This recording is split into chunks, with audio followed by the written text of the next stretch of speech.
अरे महारानी, कब तक बच्चे का बहाना बनाकर बैठी रहोगी। कब से कह रही हूँ कि मेरे बेटी दामाद आने वाले हैं। खाने की तैयारी कर लो, पर समझ में नहीं आता तुम्हें। मोहिनी जी गुस्से में गुरजते हुए बोली। तो सास की बात सुनकर पूनम की आंखों में आंसू आ गए। उसने अपने मासूम से बेटे को देखते हुए कहा, माँ जी कैसे खाना बनाऊँ, देख रही है ना आपकी मोनू को कितना तेज़ बुखार है। 1 मिनट भी उसे अकेला नहीं छोड़ा जा सकता। ऐसे में कैसे खाना बनाऊँ। आप बाहर से ऑर्डर कर दीजिए। ये सुनकर तो मोहिनी जी का गुस्सा 7वें आसमान पर चढ़ गया। बहू, तुम्हारा दिमाग खराब हो गया क्या। बाहर से ऑर्डर कर दूं। अरे क्या तुम्हारे बाप ने पैसे भेजे हैं बाहर से ऑर्डर करने के लिए। और क्या कह रही हो तुम, बाबू के पास बैठी हो। अरे वो रो थोड़ी रहा है। आराम से जाकर खाना बनाओ चुपचाप से। दामाद के सामने मेरी बेइज्जती नहीं होनी चाहिए। जितना सामान बोला है सब कुछ बन जाना चाहिए, और मीठे में तो गाजर का हलवा चाहिए ही चाहिए। गुस्से में बड़बड़ाते हुए मोहिनी जी बाहर चली गई और हॉल में जाकर आराम से बैठकर टीवी देखने लगी। इधर जब पूनम ने देखा कि उसके बेटे मोनू की तबीयत में बिल्कुल भी सुधार नहीं हो रहा, बुखार और तेज होता जा रहा था, मोनू बुखार से तप रहा था, तो वो भागते हुए मोहिनी जी के पास गई और बोली, माँ जी प्लीज़ जल्दी से गाड़ी बुला दीजिए। मोनू को डॉक्टर के पास ले जाना ही पड़ेगा। उसको घर की दवाई से कोई आराम नहीं हुआ, बुखार बढ़ता जा रहा है। अच्छा, अब मोनू को डॉक्टर के पास ले जाने के लिए गाड़ी मंगवाकर गाड़ी का भी किराया दूं। अरे तुझे पता है ना, डॉक्टर के पास जाते ही पहले वो फीस के रुपए लेता है, फिर दवाई का भी खर्चा होता है। इस तरह तो अच्छा खासा 5-6 हज़ार का बिल तैयार कर दिया तुमने। रुको मैं लेकर आती हूँ दवाई, कहते हुए मोहिनी जी घर से बाहर निकल गईं और जाकर मोहल्ले के डॉक्टर के पास से दवाई ले आईं। दवाई खाते ही मोनू को उल्टियाँ होने लगी। बिल्कुल भी आराम नहीं हुआ। तो अपने बेटे मोनू को इतना परेशान देखकर पूनम भी परेशान हो गई। उसको गोद में लिए रो पड़ी। उसे समझ में नहीं आ रहा था कि वो करे तो क्या करे। बार बार अपने पति संदीप को फ़ोन लगा रही थी, लेकिन संदीप का फ़ोन भी नहीं लग रहा था। वो 2 दिन के लिए ऑफिस के काम से बाहर गया था। इन सबसे परेशान पूनम की आंखों से आंसू रुकने का नाम नहीं ले रहे थे। क्या करे, कहाँ जाएं। तभी मोहिनी जी फिर से कड़कती हुई आवाज़ में बोली, अरे बहू कुछ तो शर्म कर लो। आज तो तुम मेरी इज्जत की धज्जियाँ ही उड़ा दोगी। कितनी बार बोला मैंने कि दोपहर होने वाली है और खाने का नामो निशान तक नहीं है। अरे अभी तक तुमने गाजर का हलवा भी नहीं बनाया।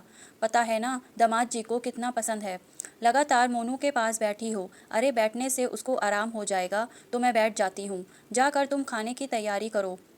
सास की बातें पूनम के दिल को और भी छलनी कर रही थीं। उसे धीरे से कहा, माँ जी मोनू को इस दवाई से कोई आराम नहीं हो रहा। आप प्लीज़ गाड़ी बुला दीजिए। डॉक्टर के पास ले जाना बहुत ज़रूरी है।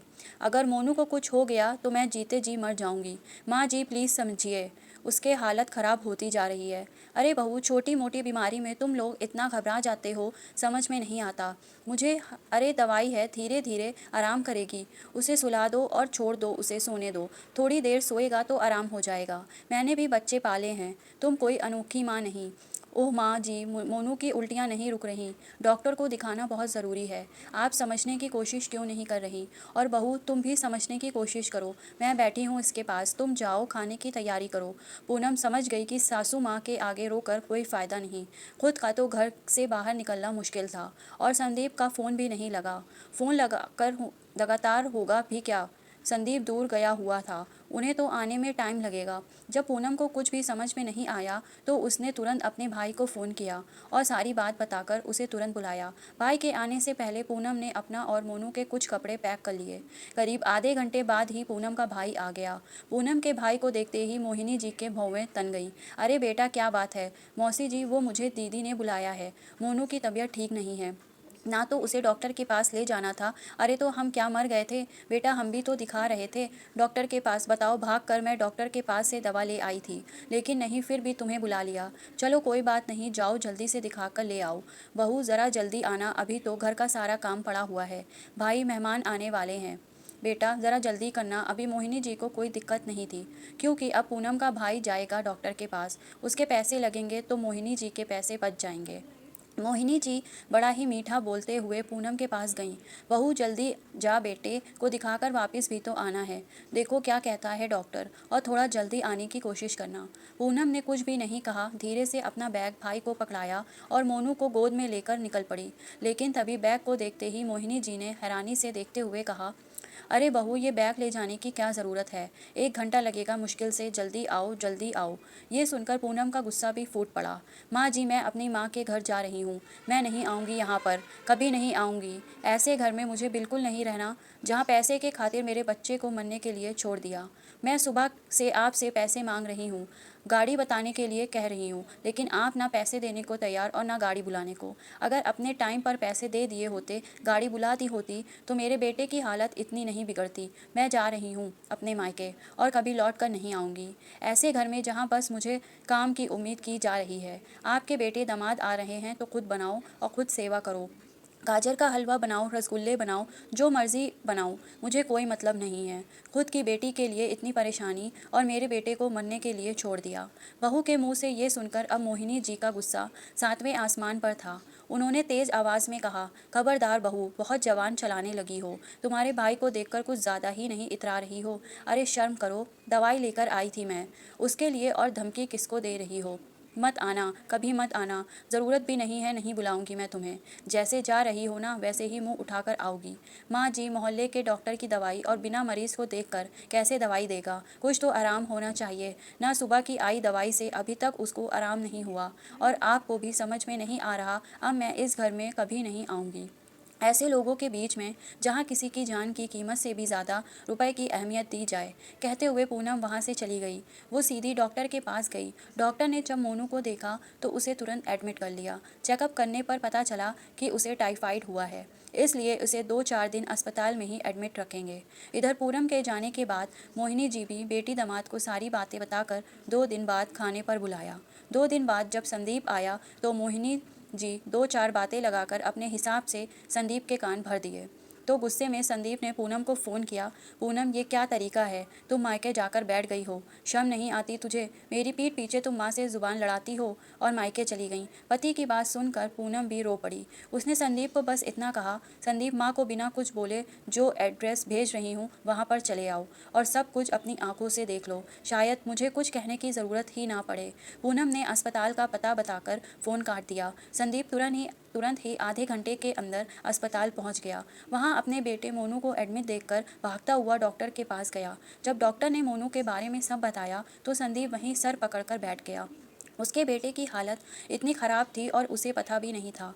वो भागते हुए पूनम के पास आया। पूनम, ये क्या है? तुमने मुझे बताया भी नहीं कि मोनू की इतनी तबीयत ख़राब है। तुम माँ हो तो मैं भी तो बाप हूँ। उसका संदीप की आंखों में आंसू आ गए। संदीप, मैंने तुम्हें बहुत फ़ोन किए, तुम्हारा फ़ोन नहीं लग रहा था। फिर मैंने माँ जी को कहा, माँ जी गाड़ी बुला दीजिए, मोनू को डॉक्टर के पास ले जाना बहुत ज़रूरी है। लेकिन शायद माँ जी को मोनू की जान से ज़्यादा पैसे प्यारे थे, इसलिए उन्होंने मोहल्ले के डॉक्टर से दवाई लाकर दे दी। उनसे मोनू को उल्टियाँ होने लगी, लेकिन फिर भी माँ जी मोनू को दिखाने को तैयार नहीं थी। इधर उधर से दवाई ला लाकर खिलाई जा रही थी। दवाइयों का उल्टा सीधा असर माँ के उन्हें ऊपर तो बस हुआ। गाजर फिर का भी माँ हलवा जी को और कोई बेटी फर्क दामाद नहीं के पड़ा। स्वागत की तैयारी करनी थी। मोनू की जो भी हालत हुई है, ये सब तुम्हारी माँ की वजह से हुई है। अगर मेरे बाबू को कुछ भी हो गया ना, तो मैं तुम्हारी माँ को कभी माफ़ नहीं करूँगी। मैं ज़िंदगी भर उनका मुंह नहीं देखूंगी। सारी बात उसने सुनकर संदीप ने सुनकर परेशान और हैरान था कि उसकी अपनी माँ उसके बच्चे के साथ ऐसा कैसे कर सकती है, उस मासूम बच्चे के साथ, जबकि संदीप अपनी सारी सैलरी का पैसा अपनी माँ को देता था, क्योंकि शुरू से ही मोहिनी जी घर की सारी जिम्मेदारी देखती थी। घर में क्या लाना है, क्या नहीं, किसी क्या देना है, रिश्तेदारों तक की जिम्मेदारी मोहिनी जी देखती थी। इसलिए संदीप उनको अपनी सैलरी का पैसा देकर निश्चित रहता था कि माँ सब कुछ देख लेंगी। लेकिन आज उसे पता चला कि माँ सब कुछ तो देखती हैं, बस उसके परिवार को छोड़कर।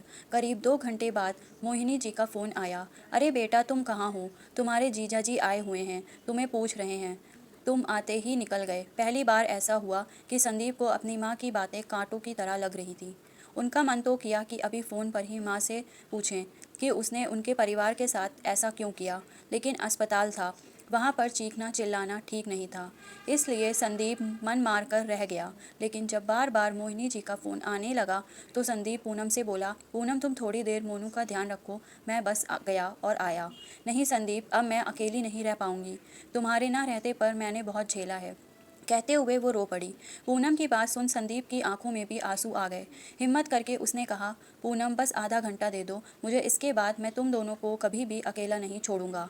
पूनम ने कुछ भी नहीं कहा। संदीप तुरंत अपने घर गया। जैसे ही हॉल में पहुंचा तो खाने की टेबल पर उसकी बहन, जीजा जी, माँ बैठे थे।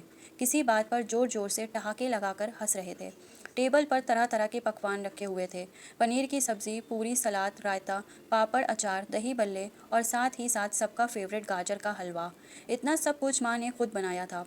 संदीप ने ध्यान से अपनी माँ की ओर देखा। उनके चेहरे पर तो मोनू को लेकर जरा भी चिंता नहीं थी, बल्कि बेटी और दामाद को देखकर चेहरे की रौनक बढ़ गई थी। जैसे ही मोहिनी जी की नज़र संदीप पर पड़ी तो चेहरा तुरंत ही मुरझा गया।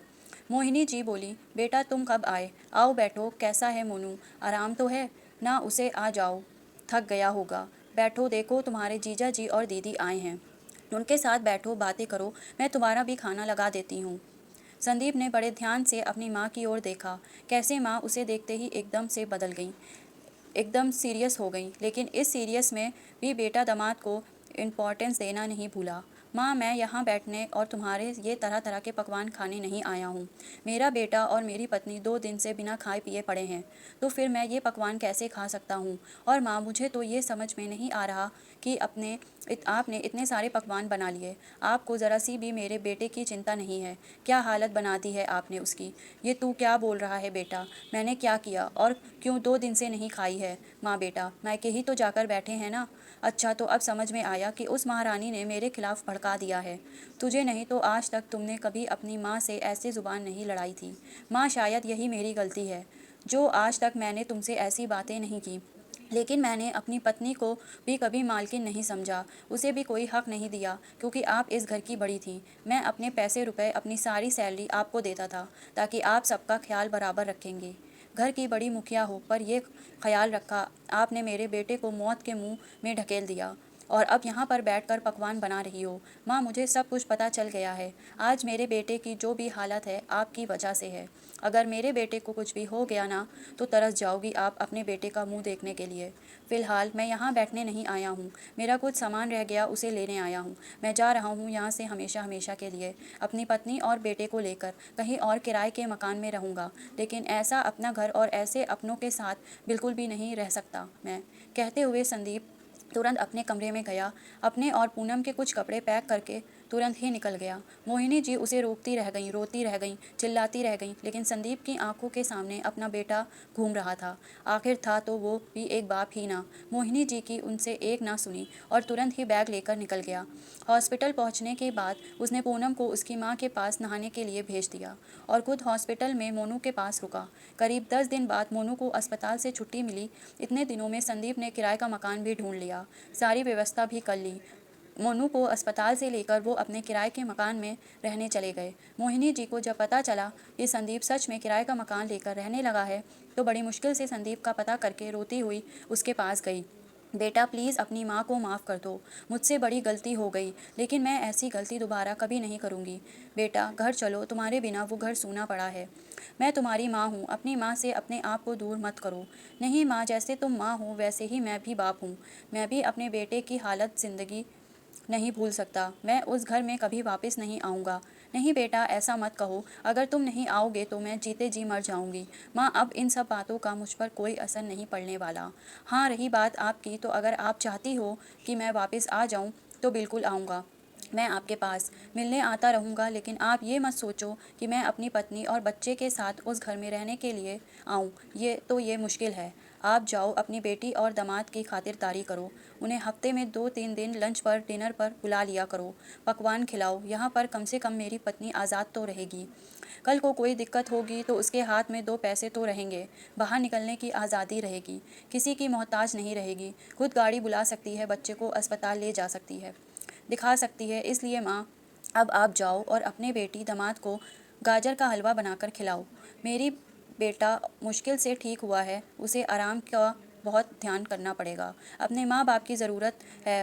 कहते हुए संदीप तुरंत मोनू को लेकर कमरे में चला गया। बेचारी मोहिनी जी दरवाजे पर खड़ी रह गईं।